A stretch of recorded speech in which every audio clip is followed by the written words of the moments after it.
Okay, I think we're ready to get started. Great. So thanks everybody for joining us today. Good morning, good afternoon for those East Coast and West Coast. We appreciate you joining. We've got some great folks on the line with us today to go over some topics that we're very excited about. Hopefully you guys are well. 10 ways that business-to-business companies can gain more from social than B2Cs. And we'll go over a few different ways that we look at this. There's some fantastic ways that B2C companies have leveraged social, some fantastic way that B2B's companies leverage it, but I think that oftentimes it gets overlooked the way that B2B companies are taking a look at it. So today we'll focus in a little bit on some real tactical ways that we have found B2B companies can leverage the social space. We know that there's been some incredible growth in social, the influence that social can have on our daily lives, on our personal lives. We all use it in different ways. There's a lot of stories out there from a brand and specifically marketing perspective. We want to take a look at the way the businesses that serve consumers are leveraging it in a way that might be a little bit different than the B2B space. So we're going to explore some of the ways that B2B companies are taking a look at that, and we've got a couple of fantastic individuals that are going to help us out with that. First off, Bill Hobbib. Bill is Vice President of Product Marketing here at Oracle. He runs our social and commerce products, 20 years experience in high-tech marketing. He's run marketing from the VP level, the C level from 3 companies prior to joining Oracle. And prior to his current role was the VP of marketing for Endeca, which was then acquired by Oracle. Fantastic to have Bill on the line with us today. And we've also got Jonathan Wichmann. Jonathan is the co-founder of Orca Social, not to be confused with Oracle Social. Orca Social is a B2B social media consultancy. Jonathan really rose to fame when he brought Maersk Line to the forefront as a great case study in the B2B space. He himself has had received acclaim from McKinsey, Forbes, the Altimeter Group. He's got a background in literature, copywriter, a concept developer. He's also, many don't know, a published author. And Jonathan's got a great deal of knowledge from his direct experience working not just with Maersk, but also some of the brands, the B2B brands that Orca has been working with over the last couple of years. So we're glad to have both Jonathan and Bill with us. Guys, welcome. Thank you. Thanks a lot. Yeah. So for those on the line, we're going to walk through and discuss some of the ways that B2Bs are using social, but we're going to try and save some time at the end for questions. So for those of you that would like to have questions, please use the online chat to send your question in. We'll have a moderator at the end that will collect all of those, and then we'll open it up to Bill and Jonathan to handle those at the end. All right. So first off, first question, guys. I think that broadly speaking, we take a look at B2B and we say why is it the brand B2B should be using social today? Sounds like we've got a little bit of an echo there. It sounds a bit spooky, but a nice addition, I think, to the webinar. I think I don't know if there's an echo on me right now, but no, you sound fine. That's good. I think no surprise. I think there are really many good reasons why B2B companies should embrace social. There's a lot to gain from it, but I think basically it's an opportunity for them to reach out and really connect with people, maybe for the first time ever, compared to B2C companies who are, of course, used to this way of communicating where it's not as rational and boring, but more people-oriented, personal channels in many ways. So they have a lot to gain, I'd say, because a lot of these great silent giants, they're almost at 0.0, maybe a bit further than that. So just taking the first step is a big move, and I think it of course it takes a bit of courage, but there's a lot to gain just from taking that first step. Long term, I think it's about that here you see the photo. It's basically millennials. It's young people, and what we see is, and I think that'll really be a huge challenge for companies that are not using these channels like people expect of them.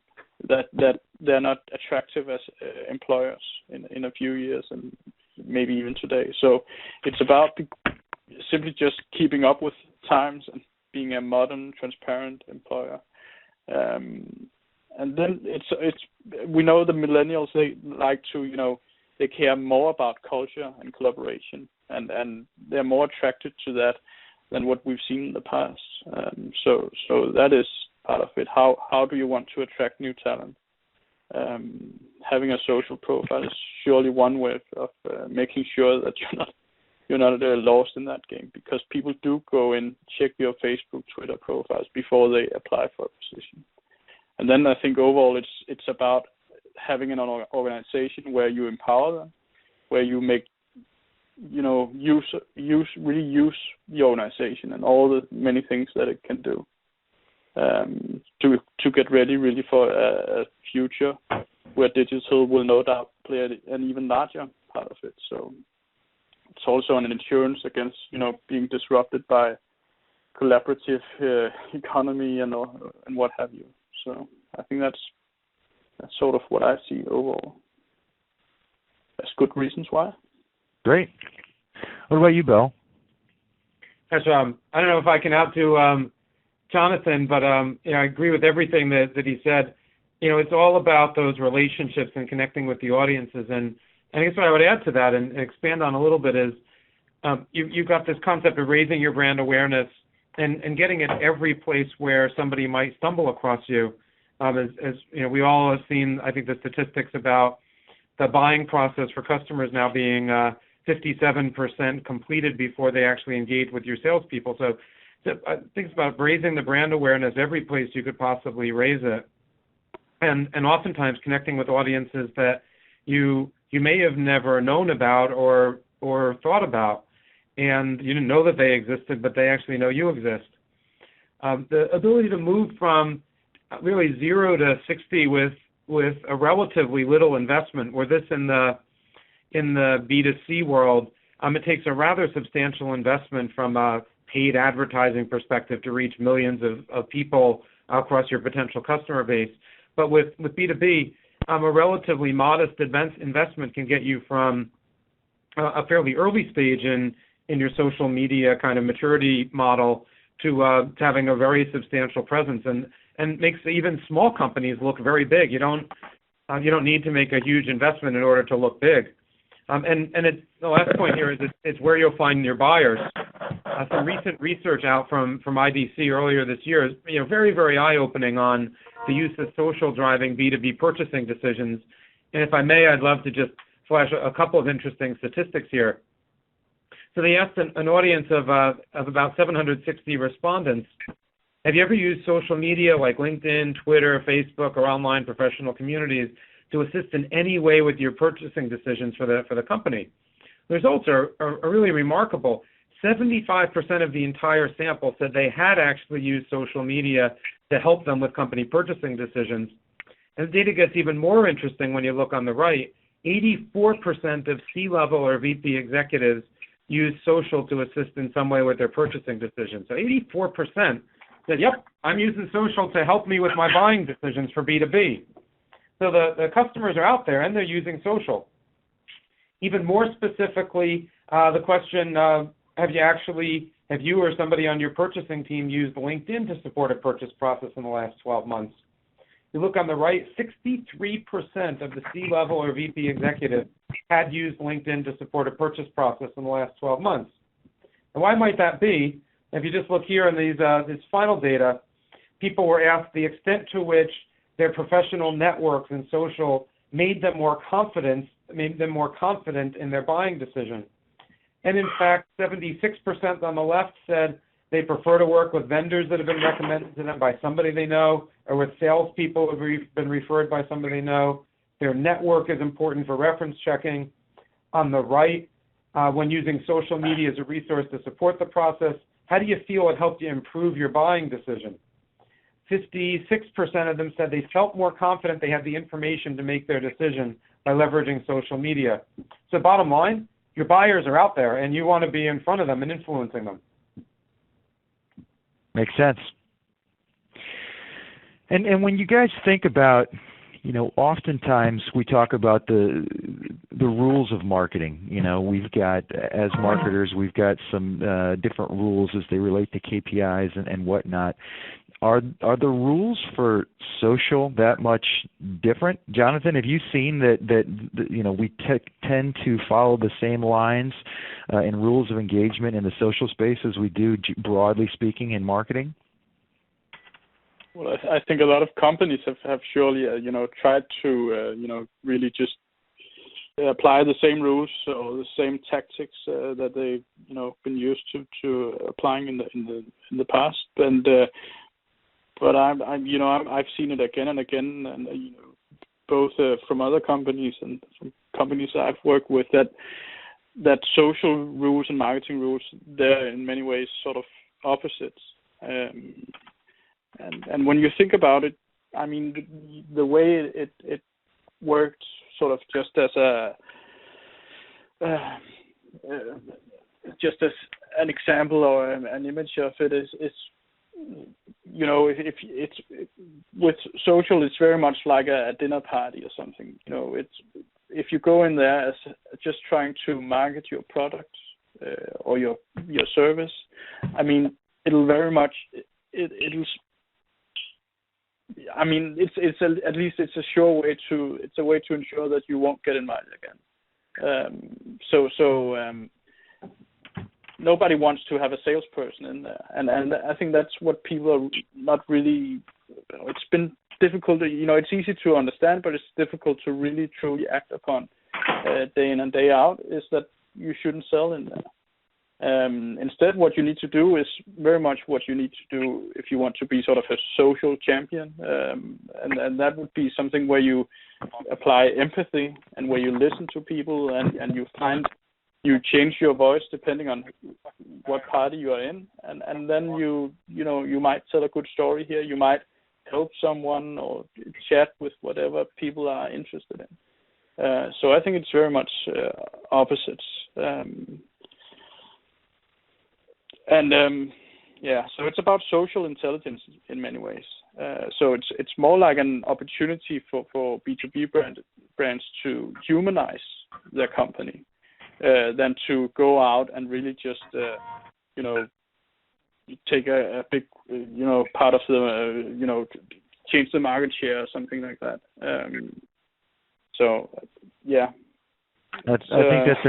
I think that's a great way of looking at it. The idea of humanizing your brand, I think, makes it a very intimate experience for a consumer, for somebody that's buying, products or goods. Yeah, and also means, it also means that it's actually good to improvise now and then, but you need to have a really good idea of, what is your tone of voice and how does all of this work and how do you speak and how do you not speak. So you need to have a structure in place, and then you need to, and if you have a clear structure and clear strategy, then you can improvise and, become a human in a way on top of that. I'm not, it's okay to plan a lot, but you shouldn't plan, what to say. Then it becomes like an opera, and this is more like a jazzy thing, I would say, where you listen to the audience and respond to it, and you allow yourself to improvise now and then, at least. It's a great parallel with music there. Bill, how about you? Do you agree? Yeah, I totally agree. And I I love the metaphor, Jonathan, that you used about, being like a dinner party, and if you don't listen sort of well and interact well, you won't be invited back, and that could have really long-term consequences. This isn't like in B2C where if somebody decides to not buy a particular consumer product today, but they might come back and do it in the future. The consequences are short-lived. With the B2B dinner party, if you're not invited back, that has sort of fairly long-term consequences. And so I love that example, as well as the humanizing part. And the neat thing about social is, as you said, Jonathan, you can listen to it. You can listen to what's going on. Marketers are always trying to market what they think consumers want. But the truly powerful thing about social is you can listen in real time and then educate and inform and speak to the market about what people actually want and they say they want, and what they're thinking about immediately. Not we did a focus group 3 months ago or 6 months ago, and now by the time we get that into our machinery, it's 6 months later, and what they're thinking has changed.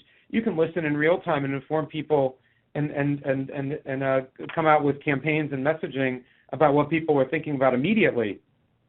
Gives you a chance to engage one-on-one with your customers, and it's very difficult to do when you've got millions of consumer customers. But when you have hundreds or thousands or even tens of thousands of business-to-business customers, you have a chance to engage one-on-one with them and continue building the relationships. I think Jonathan mentioned that in the last the first question. It's about building those relationships. But in addition, there are other rules that are really important.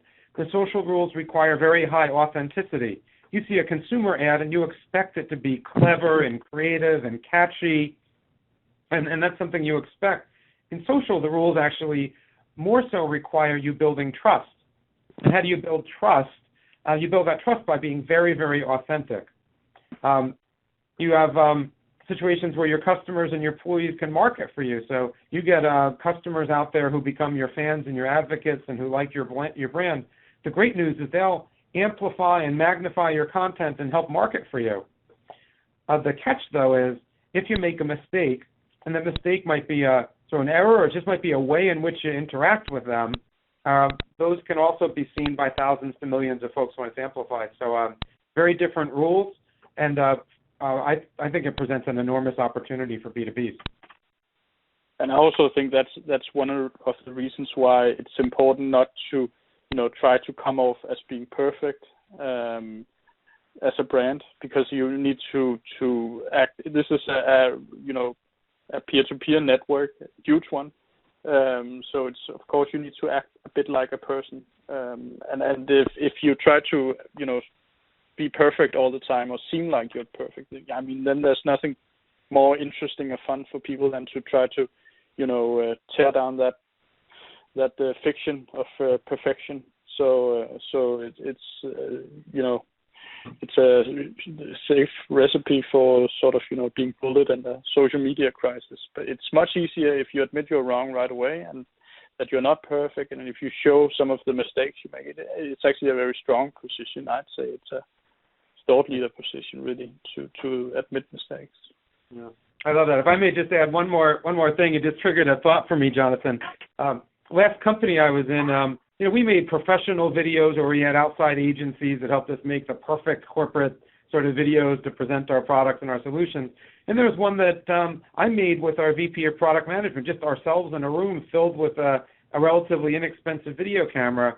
We got far more views and shares of that video that our VP of Product Management and I made ourselves in a large meeting room with a cheap camera. That thing got picked up and shared an awful lot more than a corporate video where we spent tens of thousands of dollars to produce it and wasn't nearly as sticky and appealing to people as the one that we had made ourselves for nothing.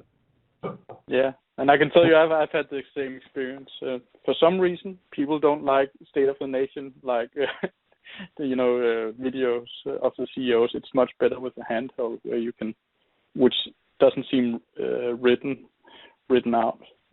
So Well, it seems like there's a recurring theme here of authenticity. It seems like you both agree that whether it's being able to create a human element and really humanize the brand and create an authentic experience. Which, Jonathan, to your point, if you wait and try and be perfect all the time, it may have a negative impact. And I think that also trying to be perfect, you may wait. It may delay your brand getting out and doing something in social, and you may miss some opportunities. So I think those are both great points. And I think we need to disagree very, Bill and I, in order for well, we've still got some time here. Yeah, we've still got some time. Yeah. Yeah. So guys, as you think about business goals for B2B, whether they're broad business goals, whether they're KPIs, whatever it is, we talk about increasing revenues, we talk about decreasing costs, we talk about bringing in top talent from a recruiting perspective. Is there tangible evidence that social can really help drive these initiatives and help B2Bs achieve these goals? Yeah, very much so. And why don't I take this one first? Absolutely. And there are so many examples here. I'll just highlight a couple of these. The categories kind of fall into ones like increased revenue, typically something around recruiting folks, and reducing costs. Right? Everybody is motivated by generating more revenue or reducing costs. And there's another around recruiting people that I also think is quite interesting. So here's a couple of quick examples here. On increased revenue front, a couple years ago, American Express launched a big break for small business campaign, which is an annual U.S.-based contest that allows small businesses to better connect and engage with their own online audiences. In the second year of the contest a couple years ago, one of the businesses who won the contest, and they get marketing and strategy sessions from Facebook and Amex and others kind of along the way with a cash prize. Well, one business who won the contest, they got a 30% boost to their sales as a result of the contest. Now that's a mix of perhaps some of the consulting they got, but also the visibility that they got publicly via this contest. Just huge gains as a result of that. On the recruiting front, there are a lot of different examples that have been published. One from a management and technology consulting company, they found the labor market very, very difficult for them in one particular country, and only a small part of the population in the workforce is actually out looking for a job. And so they use social to build better relationships with all of the prospective employees out there. They helped fill all of the roles and reach a target of 1,000 new hires in less time than it had taken them previously, all by driving more traffic to their website, posting stories of employees who are happy, and having a very, very aggressive and a very progressive employee recruiting site that leveraged a combination of employee stories, but also very active and engaging folks out there. So a quicker time to fill positions in recruiting and lower recruiting costs. There's a great story also from Cisco of a couple of years ago. As most of us know, when companies launch new products, in the old days, it used to be done with a big analyst event. You would fly in all kinds of analysts and employees from management to present, and you'd have this live event, and then the press would take the news, and then they'd go and they'd write it up in their traditional publications. Well, in this case, for a new router, they did their launch entirely via social. So instead of a room full of 50 or 100 analysts and press people, they had 9,000 people who attended the social media product launch, which is 90 times more attendees than they'd have in the past.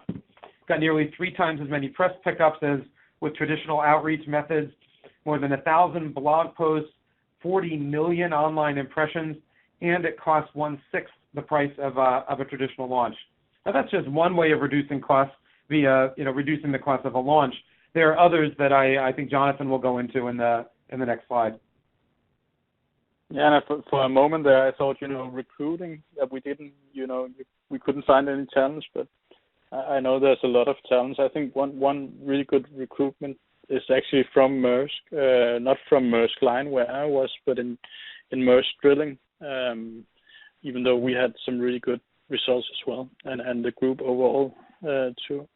But I'd say, in terms of help achieving, business goals, it's either increasing revenue, of course, earning more money, or reducing costs. And in terms of increasing, I think social selling has shown, and really proven the point that it does make a difference if it's applied the right way. And social selling is very much about empowering your sales reps and thought leaders to go out and network and use these tools to influence buyers, very early on in the buying in the sales funnel. So it's in a way it's most sales reps are already doing this, but they're probably not doing it the most optimal way. And what we see is that 3 out of 4 sales reps using social media in a structured way, they outperform their peers. So that number has come up on several occasions, so around 75%. In terms of reducing costs, then social media customer service is a highly efficient business tool, basically. And as a rule of thumb, one person doing social media customer service can replace 2 persons doing in a call center. And why is that? Well, basically, it's because you're moving away from one-to-one channels to one-to-many. So you achieve call deflection, you would call it, I guess, in customer service language, by simply answering questions in on an open platform. So people come in, they see, there's the answer to my question. I don't need to contact the company. I think what's really amazing about social media customer service is the thing about it's more efficient, yet it's still human. So I don't think if you go 10 years back in time and people had to, imagine customer service of the future, where it becomes much more efficient, and people wouldn't imagine that it would still be human the way it is actually when you do it this way. So, and that is also what people, of course, or buyers and customers want. They still want a relationship with companies. Not least when they have a claim, they have a question. Makes sense. So that was nice. Sounds like we got a little bit of feedback there. Now we're good. Yeah. Well, guys, I've got a question that I think that depending on how you approach it, all brands look to ultimately tell stories and weave them into campaigns. Storytelling is a big part of the passion that that individuals have for products, brands that that they utilize. How is storytelling important for B2B? More importantly, how can B2Bs use that and leverage storytelling as part of their their social initiatives? I mean, I'm all for storytelling. I think really we have a tendency to look a lot at media and technologies and get lost in that a bit. But it's not about whether you hear a story through radio or see it on an outdoor commercial or TV or social media or whatever the next big thing is. What's really important here is that it's actually interesting and that it has some sort of relevance and an emotional impact. And I mean, good stories have always been told. So and the rules of storytelling were formulated more than 2,000 years ago. So I think you're just very smart if you look at these rules, because those are the rules that likely not go away while you're still alive or in our lifetime. So so I think the rules of storytelling should be applied to the extent that it's possible to just about anything you do.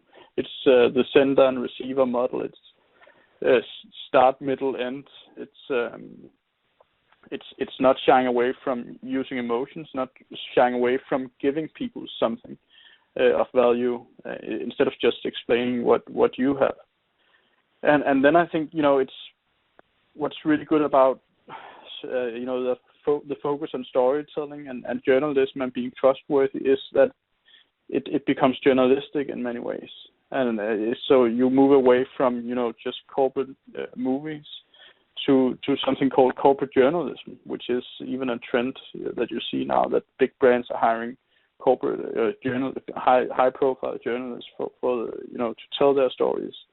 In Maersk we had one example, which was I have in the archives I found there was a story there, a video, an interview with a captain who the key in Hong Kong in 1975, where the Clara Maersk container ship arrived with refugees from who escaped Vietnam, but there the ship they escaped on was about to sink, and then this Maersk ship came by and picked up all of them. And that story, so that's according to the books, it's the biggest rescue operation in the ever single rescue operation. So and that story was sort of to a large extent untold, and it was just lying there in the archives. And it's a very dramatic story in many ways. And what I did was just I edited the video piece a little bit and put a blog post out there, very simple. And some of the feedback I got was from people who were actually on the ship back then, and they wrote back that they had tears in their eyes when they saw it and hearing the captain's voice again. All of this, which makes you realize that there's actually more to this than ROI and just bottom line value. That there's also culture and history, which is important and we should not forget. And there was even a lady who wrote a comment on on the blog post, which was something along the lines of, "I need to correct you because in the article I wrote something about 3 babies being born on the Clara Maersk," and she said, which is an amazing fact by the way, but she said it was only two babies that were born there, because I was born on the sinking ship, but my parents didn't want to put the name of a sinking ship on the birth certificate because what would then happen? So they put the Clara Maersk on. So that was and then she just wrote about how amazing it was for her to see that video and hear the captain's voice again. Stories like that, which they don't cost you anything, but I think you're obliged to tell them in a way as a brand, because they belong to you and they're important to many people out there. Absolutely, and I can think of a pretty powerful way of talking about humanizing a brand. That's extremely powerful. Sorry, go ahead, Bill. I was just going to say, hey, Jonathan, do you want to briefly share the one about the hitting the whale? Oh, yeah, but that's more, that's more like a crisis handling situation, because in 2012 there was it's really a very imperfect story, because a gray Maersk ship, all the Maersk ships, normally they're Maersk blue or light blue, but this one was even a gray one, accidentally hit a whale in the Atlantic Ocean and arrived in the port of Rotterdam with this whale lying on its nose, the bulbous bow, and I think people on board the Maersk Norwich, they didn't even know it was there. So they were wondering, why are people taking photos of us? Normally they don't applaud us like that when we arrive. So, but they looked down and they saw this giant creature, which was, probably dead on impact, actually lying there. And the interesting thing here was that we'd been working with social for a year or something. And we just had these discussions in this, in the communications team around, do we want to share the story or do we want to keep quiet and hope it goes away? and we decided to, let's continue this style of being, it wasn't something we did on purpose. Let's not try to hide it. Let's try to explain it instead. And that was really the best decision ever, because people applauded us for doing that, and we just went out and did a Q&A about why did this happen, what will happen, what are we doing to prevent it will happen in the future, and all of that, and showed photos on Facebook and Twitter of what it looked like. So I think that was our big Facebook moment, because we were sitting there refreshing the browser, looking at new comments coming in, and there was a sigh of relief, really, because people were not calling us whale killers or anything like that. It's more like, this is a brave move and a pity, but it could happen to anyone. It was the whale was probably dead before it was hit. So great. So based on that, we sort of then we really felt, and we got pretty confident that we had to share, even the bad news, because then you can learn from it. I think it's if you hide all the bad news, then you're stuck in a way in your own progression. And it's difficult to hide it. Something. Yeah. Well, that's also the case. In social, it's better to embrace it, because ultimately it's going to get out. And going back to the authenticity piece, I think that embracing it and showing that we are all human is an important piece of this. So, guys, we've talked about a couple things. We've talked about the rules of social, how they differ a little bit from marketing rules. We've talked about goals. Who have you guys seen that have kind of created their rules, executed on it, and are achieving these goals? What are some examples of B2B brands that have had some success in this space? Bill, you want to start? Sure. So there's literally hundreds and hundreds of examples. I'm going to just quickly breeze through a few that are just top of mind for me, and but there are hundreds of examples of these out there. So the first one I'll share is BBVA. They're a bank. They're a regional bank that's got about 670 odd branches across the Sun Belt region of the U.S. And they reach their marketing to small businesses. They are very well connected to small business owners and to the community. On social, they've got more than 115,000 connections, and you could look at sort of how that's grown over time in a really fantastic way. So social has actually become a very integral part of their business. And they've done some fantastic things here, reaching out to small business. They've segmented their market in micro businesses and startups and entrepreneurs and those who are self-employed. They've gone into LinkedIn and picked particular groups based on their industry affiliation, like healthcare for physicians or small business owners. They did a great campaign that connected the bank not only to small business owners but to their communities as well, and generated a lot of social buzz there, both with direct to the businesses and the community. They ran a great ideas for small business social contest. They generated over 100 million impressions. 85,000 visitors to their Great Ideas Facebook tab, and winners of the contest who are now seen as leaders in their own space in the local community. And the result of that is great for the bank in terms of more business and visibility, as well as additional business for the folks that are being recognized with this. Polaris driving growth in motorcycle dealers. Some of you may be familiar with them. They needed to grow their dealer network.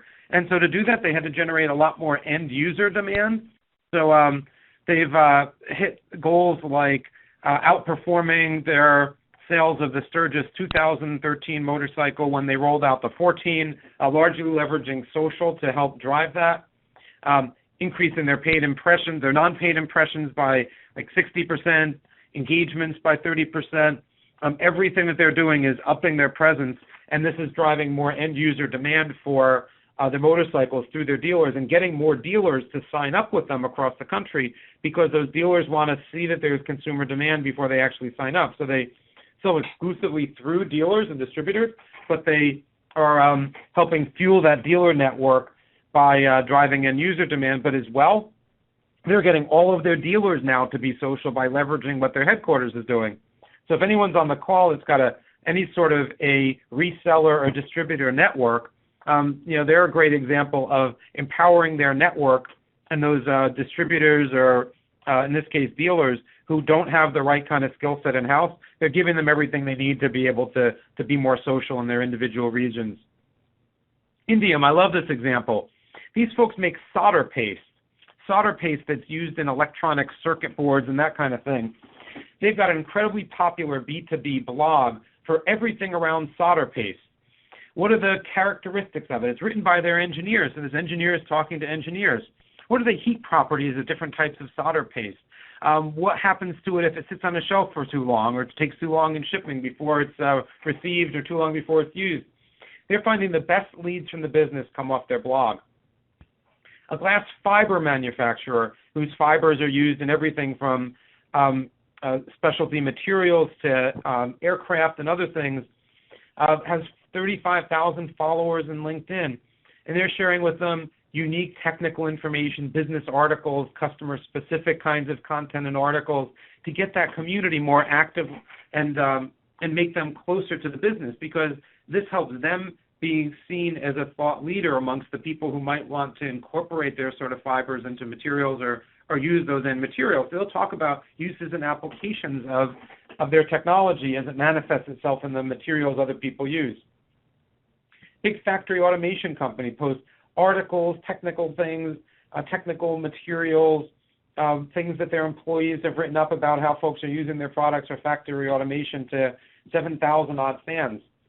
A key here is being out there and being present, and these are more just engaging and generating more customers through social in these particular examples. But one thing I just wanted to highlight are, more and more what folks are trying to do is not just do social. In another pocket of the marketing organization, maybe they're doing email marketing, and someplace else they're doing paid media or paid advertising. But in most cases, not most cases, but in a number of cases now, and the numbers are growing, folks want to do true multi-channel campaigns. We're starting to see some great success here, where you're actually tracking the ROI of your social by integrating multiple means of multiple parts of your marketing mix together. Marketing automation or email, social, and paid media. So doing true multi-channel campaigns where you hit 3 channels in one campaign. Email, marketing outside of your inbox through social, and also paid media or retargeting. So some great things happening in revenue growth from a marketing perspective through social. I'm not highlighting some of the aspects outside of social for marketing purposes, but I'll turn that over to Jonathan, and he can... I also think, the email thing is really interesting as well. I mean, those people out there who are subscribing to your newsletter, it should be the same people who are, following you on Facebook and Twitter, etc. So those, the employees working with these channels, they should, if not be the same person, then sit next to each other and talk about it, and get a better, idea of what is the audience, and share best practices all the time. Because it's not about the channels, it's about the audiences and what messages resonates well, and where are they in the buying process. So one of the the examples I brought here, I don't know if I brought the Maersk one. I think GE is always impressive because they've been the front runner in B2B for a number of years, and they've really embraced it fully. But AGCO, so who owns, for instance, the Massey Ferguson tractors, and so doing these machines for farmers, I think what they've done in terms of thought leadership is really interesting to watch. And then I think the story is basically they went out and they did some research, listened to the market, and they found out, there's a lot of farmers who are sharing best practices already around, reviews of tractors and et cetera. And, there's a position here where we can go in and actually crowdsource thought leadership content and bring it together. And so in many ways, they're sort of the hub now, where you go in and you learn a lot about all the equipment here that they sell directly from the growers and farmers. So to me, that was a very interesting example of. Those are great examples, guys. That's right. So let's talk a little bit about, we've got great ideas here.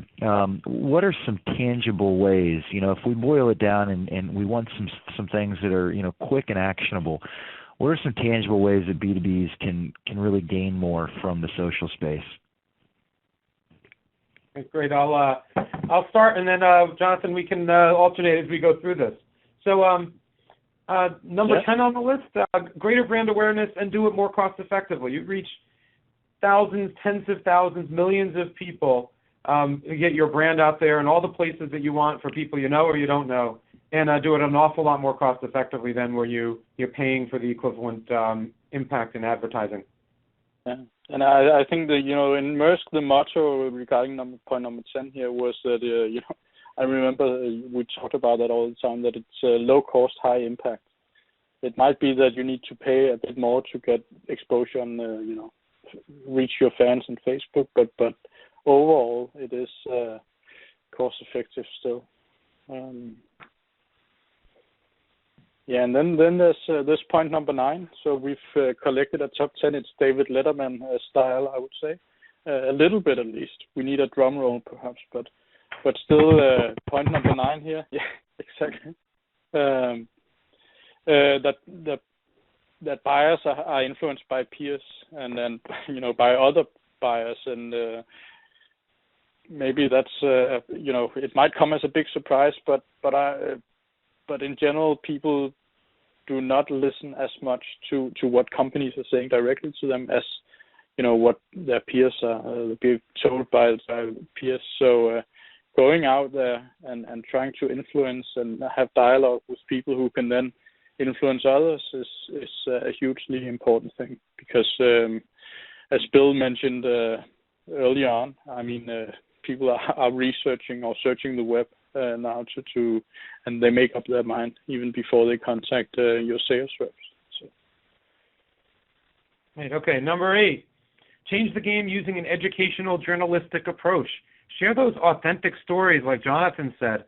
In this world where I think Seth Godin, the author, business author, wrote at one point, in this cynical world where you can't believe anything, people are actually looking for authenticity. So change the game using an educational journalistic approach.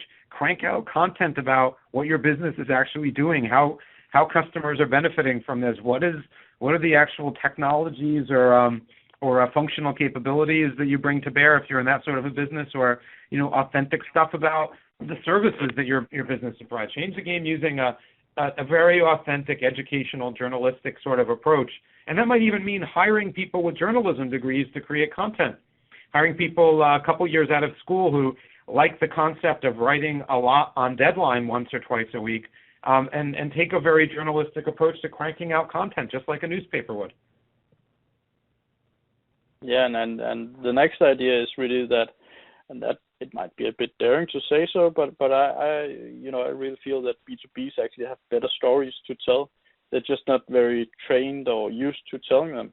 But in many cases, I mean, B2B companies, they have extreme facilities, operations that are, very visual and just waiting to be captured in photo or video.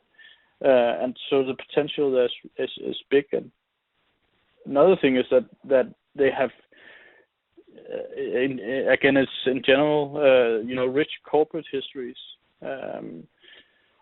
So that I find, at least when looking across the board, more interesting and visionary than B2Cs.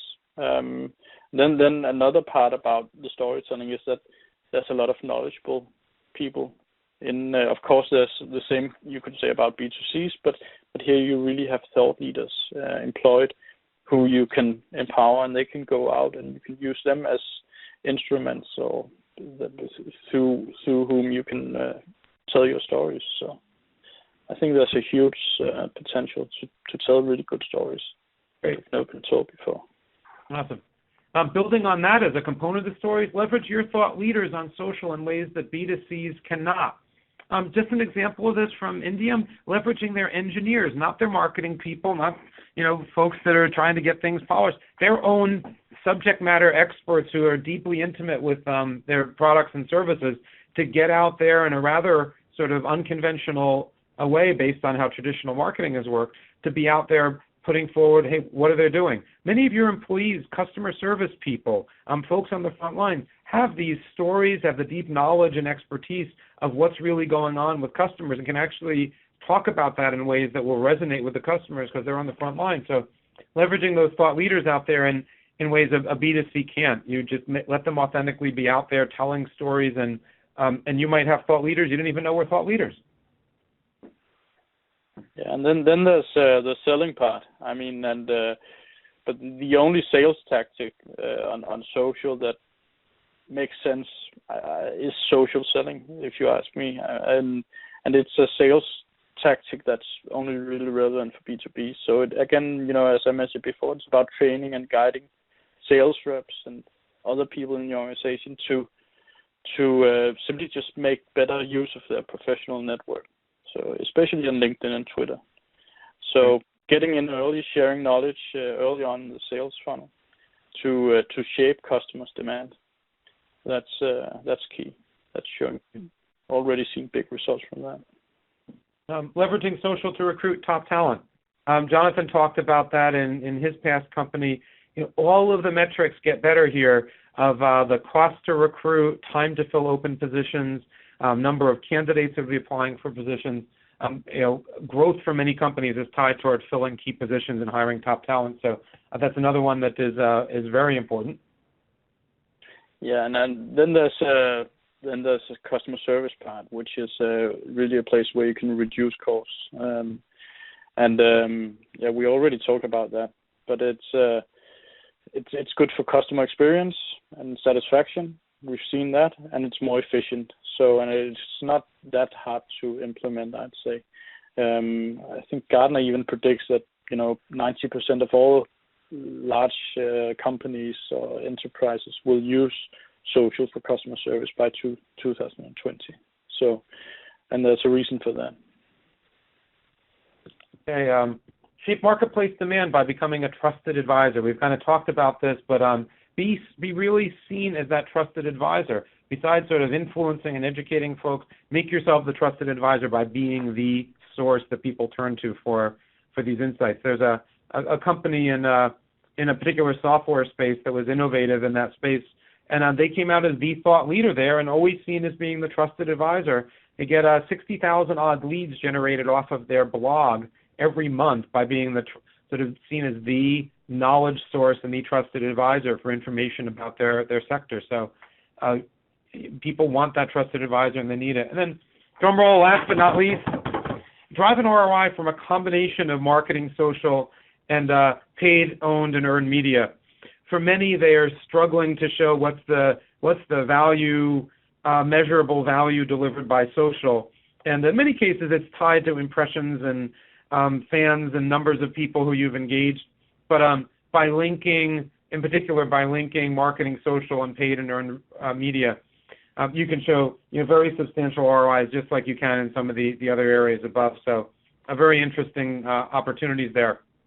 We're about to turn to your questions, but before we do that, I just want to offer to folks kind of an opportunity if you're intrigued by what you've heard in this call. If today you've got just a LinkedIn page or a Facebook page, or you're listening for brand, your share of voice and all, and you got a fairly sort of stationary or static social presence, is this an interesting time for you to try and change? Link listening, not just share a voice, but listening for indicators and sentiment, buying interest, loyalty, customer service issues. Link your listening to publishing the kind of content that your customers want, engaging with them, and in ways that are compelling. and actually continuing this loop of listening and publishing, engaging, and analyzing all of that. Is that of interest to you, and are you in a mode of trying to change in order to generate more revenue, reduce your costs, or even hire top talent with social? If so, our own organization will certainly reach out to you in the coming days, but we'd love it if you could just send us a message via Twitter. All of our respective handles are there, so we're going to open this up to your questions at this point. But if you're intrigued by the possibilities and would like to explore it further with us in a demonstration or just deeper discussion, we'll follow up. But feel free to send us a short message via Twitter and let us know what you thought of the webcast, or let us know if you'd like to chat further. With that, I'm sure there have been questions coming in, so love to field those questions. I think, Tara, you may be getting them. Yes. Can you hear me? Yep. We can. Great. So I do have a few questions that I've come across. The first one is from Sue, and this question is for Jonathan. What were the biggest internal obstacles you've encountered for using social in the business? I think that, a challenge that I think you'll face in many companies is sort of that you need to get across the idea that this is not about you, and it's not about telling your own stories and talking about all the things that you find are exciting as a company, because you basically like all you do, and you just want to put it out there. But really understanding audiences and trying to create, or develop messages that will resonate well. And then I think another thing that some companies are struggling with is sort of that they need to let go of control a bit, because the idea here is not to, basically companies, when you talk about what's being talked about out there and social, they've already lost control many years ago, because people are talking no matter if you're on social or not. So if you deliver, a really poor customer service experience, someone will complain somewhere. So I think that's really, the thing about letting go of control in order to gain it. I think it's a very difficult point difficult thing for people to really understand. And it is counterintuitive in many ways. But it is what we're seeing also now with collaborative economy, Airbnb and what have you, that you can actually partner with the crowd and they can help you. So in many ways, your customers can become your employees, and sometimes vice versa. And if I might add to that, I think that's great. What I was going to add is, sometimes you may have to drive kind of success in your own little world, and that success then gets other people intrigued. If you try and get everybody on board, that may be more challenging, but take a little initiative and drive some success with it, and then people will notice, and then they'll start to say, oh, this is really neat, maybe I can try that. So I think driving success with something can help breed more success and overcome some of the internal reluctance. Yeah, and there's definitely one thing an organization is not very good at. If it's a very democratic process where everyone has to approve, then you can be pretty sure that what you have to tell or say is not very interesting, because then it's you don't find any in the history of literature or movies or whatever. You don't see any big novels being written by a big group of people. It's all often an individual, and then you need to trust that person to do it, and have embrace the uncertainty a little bit, that you cannot control everything. So let's go with the flow, see what happens. And if it's a big mistake, well, I don't think we'll die from it. Okay. Well, we have two more questions. The next question comes from Jason. There are so many possibilities discussed for how to use social in B2B. Where do you suggest we start? I suggest, it depends on the company, of course, but I think often it's a good idea to start out small, get some initial success, find your voice, get to know the platforms, and then try and see if you can get your organization on board and involve them. So because then you have a culture there, or hopefully you can develop an internal culture which you can then build on later on and scale it towards customer service or social selling. It's very difficult to go out there and say, yeah, hey guys, you do some you need to become thought leaders on social if you don't have any big sort of channels to support them, corporate channels. So you need to build a culture around it to begin with. Share some good stories, all the content that you probably already have there, and which people might just find extremely interesting. You just didn't think so. Okay. That's Thank great. you. And I may add one or two more comments. Gosh, everybody can start in their own world. Start tweeting and posting to social yourself. So you don't have to wait for everyone else to adopt. I agree with what Jonathan said. Start with something little, and that might be, hey, listening for what's being said about you, your company, your industry, your competitors. You're going to learn something that you might not know today, and that'll help you shape your strategies going forward. But also, hey, start posting to Twitter and Facebook regularly yourself, and start to develop your own follower base and start to get your message out there, and then build from there. Even there's something you can do in your own little world without anybody having to get involved. Just two quick ideas there. Excellent. And the final question, because we are a couple minutes over the hour, comes from Mike, and that is, with all the noise out there in social, how do we filter the signal we really care about from the noise?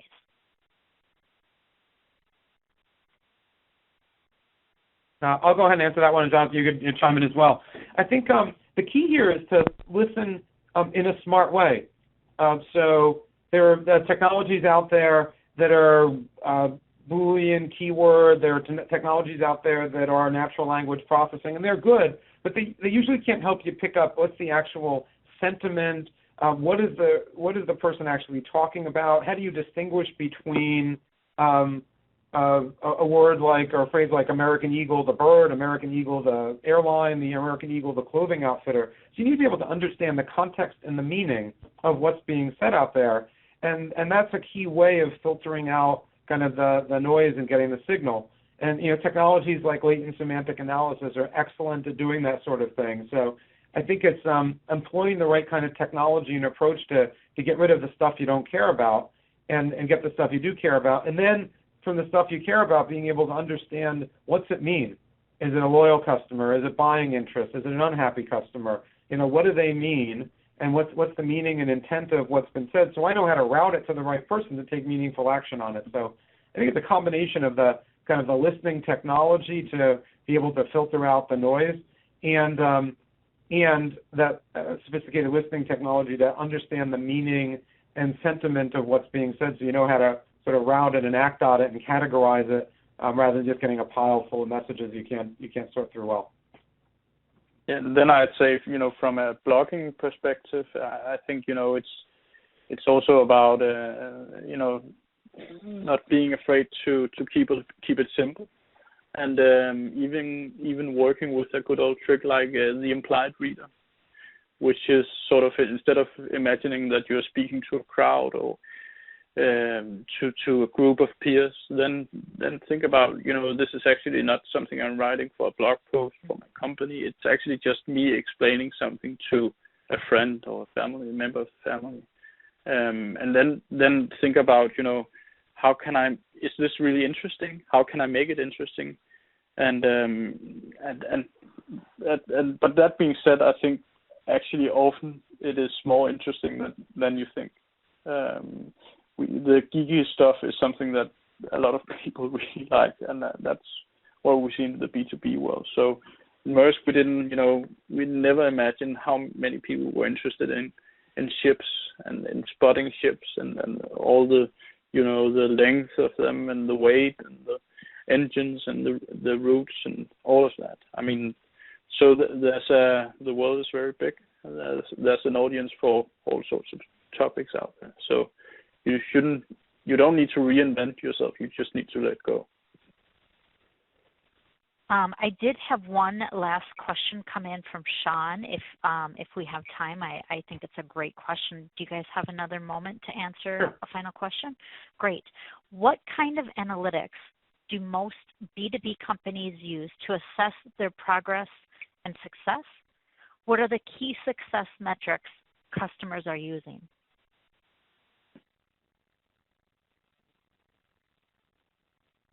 So I'll give a little bit of it, and then I'll let Jonathan go ahead.